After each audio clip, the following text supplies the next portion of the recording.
Joining me now is former Lioness and talkSPORT presenter Lianne Sanderson, who has 50 caps for the England team.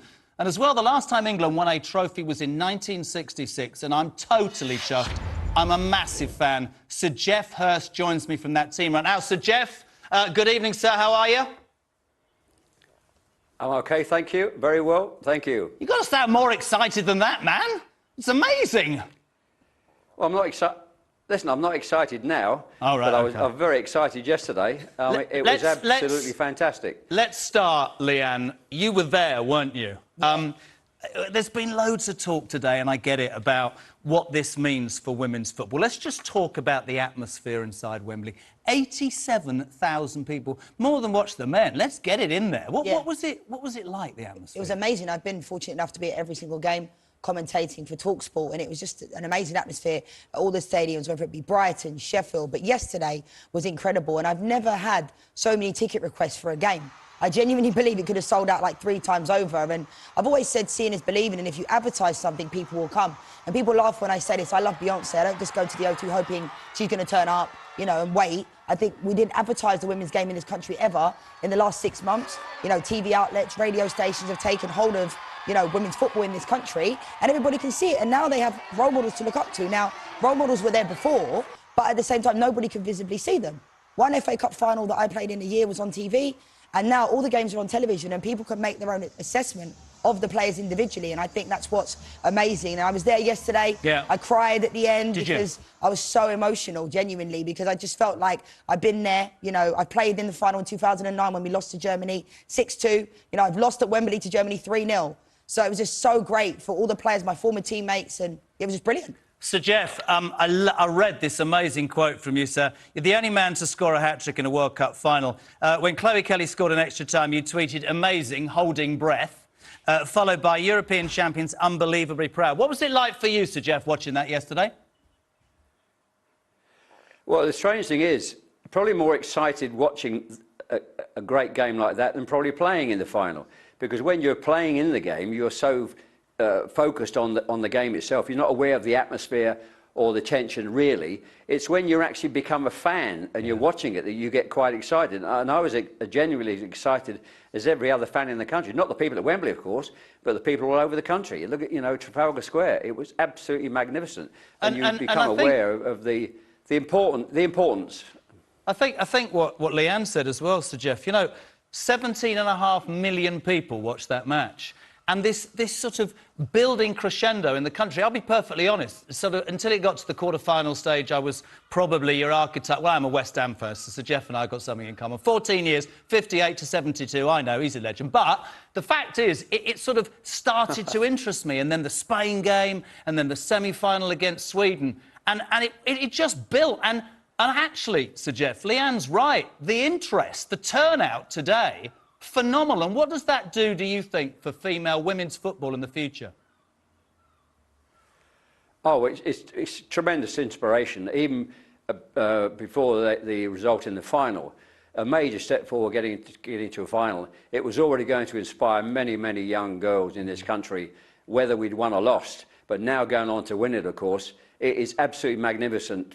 I recall 20 years ago, I went to Shaw, 5 women introduced him to the level 1 coaching course, and 4 of the 5 women, when we had a cup of tea afterwards, said they were barred from playing football. So we have, you cannot believe how much we have moved on. And this win yesterday is another giant step for women's football and for young girls to be inspired to get involved in playing football at 4 or 5 years of age. Fantastic. Completely agree. Serena Williams, the manager, fascinates me. I've got some facts here. We talk about how, you know, female football now will move forward.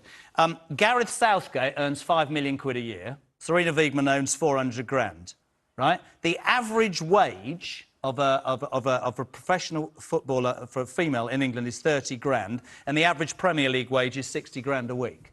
Can you see that moving because of this, because of TV money, because of interest? Because all of my kids, everybody was totally into it. Yeah, and I think eventually You know, they'll have to get with the times because the US women's national team, you know, have just got equal pay. A lot of the countries all over the world have.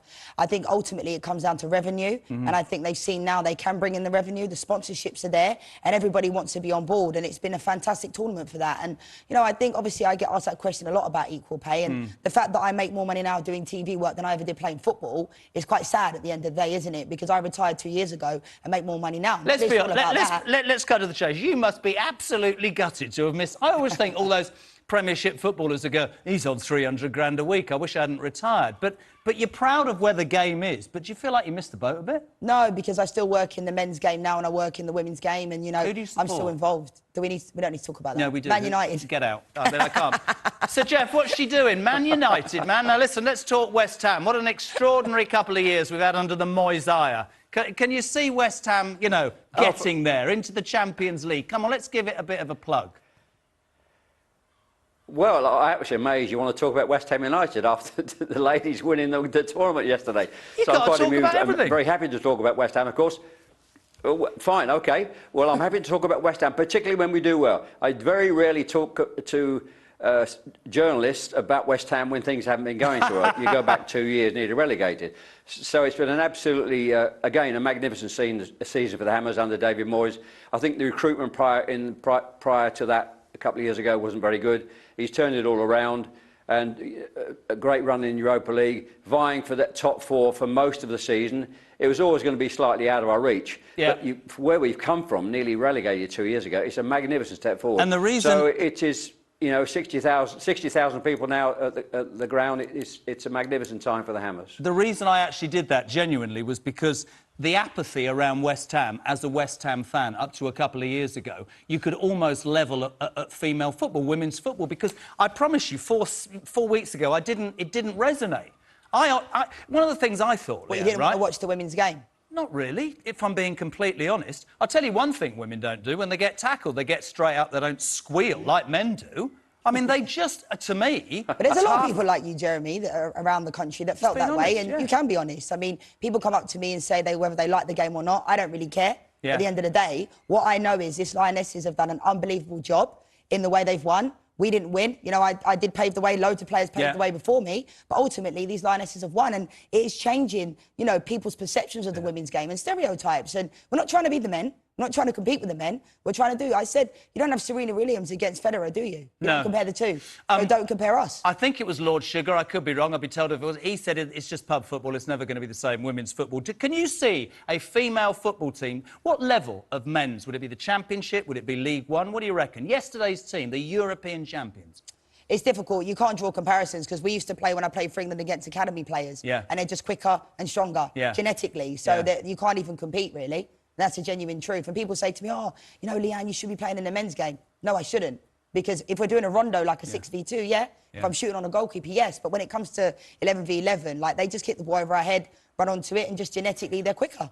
Sir Geoff, as one of the greatest strikers this country's ever seen, that World Cup hat-trick will stay in folklore forever. What did you make of Ella Toon's finish? I thought it was one of the coolest chips I've ever seen in my life under pressure. Well, that was absolutely top class, wasn't it? I mean, what can you say about it? It wasn't a chip, it was almost like a half volley, flicked over. I mean, absolutely perfect. And you wouldn't get a better finish.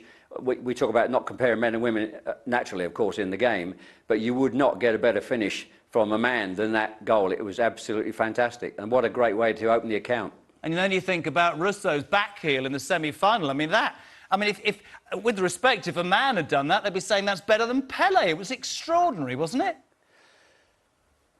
Yes, it was. I will say two things about that. That's probably, and I'm not being patronising the women here, or against men, that was probably the best back heel I think I've ever seen in any class of football. I agree. Against that, I would say, I think the goalkeeper probably felt a little bit regretful of letting it go through her legs, as unexpected as it was. Sir Geoff, you're very kind. I really appreciate you joining us. And Lianne, last word from you.